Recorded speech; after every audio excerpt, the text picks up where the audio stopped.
Hi guys! And today I'm going to show you all the secrets of the first part of the 6th episode of Skibidi Toilet Multiverse. We have found and analyzed all the hidden details and Easter eggs you could have missed while watching these episodes. Now make some tea and grab your snacks. Let's go! The 6th episode sets off on the roof of a building, where we can see how POV turns around and looks down. The events are happening in the same city, but in a slightly different place. At first glance, it seems that this is the same place as it was in the 5th episode. However, there is no raccoon police sign nor any kind of flags waving on this gate.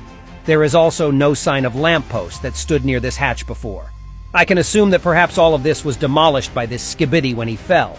And if my suggestion is fair enough, that means POV from the last episode should actually be standing here. But the thing is that I see only TV Man in all this smoke. It is actually quite possible that Cameraman did not survive this battle. And if it's true, well, what can I say? Press F, guys.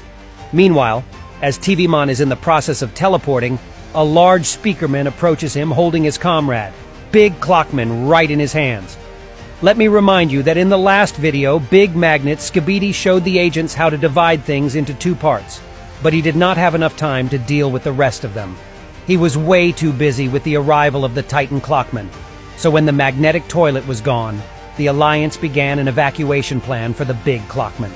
Here in this scene, we can also see how a large skibidi toilet takes his rest with circular saws, which are supposed to be attached to his hands, but what's funny enough is that now they are on his head. And I actually think that it was the magnetic guy who probably dealt with him. Because judging by the eyes of the sawhead guy, the Titan Clockman subdued him with his time power, which is what happened in the 3rd episode, so Skibidi had to eliminate his soldier. Now let's move on further. POV Cameraman turns around again. Now take a good look at this place, because there is another huge toilet lying there. He was also present in the previous episode. That is a Skibidi with katanas, and it seems to me he was also hypnotized by Clockman just to get exterminated right after that.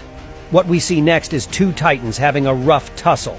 With slow motion mode on, you can actually spot a rocket missile that collides with Titan and explodes afterwards. That means these kind of weapons on the sides of the toilet are rocket launchers. These rocket missiles have a pretty unusual design. I have never seen anything like it, as such missiles will probably not be able to fly far enough, and they also seem to be not that heavy. We can get it watching a scene where one of those directly hit the core of Titan made of glass, but no impact was seen. In a form of response, Clockman shoots from his cannon with an enhanced charge, stopping the time for the magnetic skibidi. In the process of those events, a message arrives on the POV tablet stating that the Titan speakerman has returned to the headquarters. We can also see some sort of emblem of the Clockman, although there is nothing strange here. It's just a stopwatch with the yellow background. As Cameraman reads the message, the Titan just stands there with no movements and does nothing.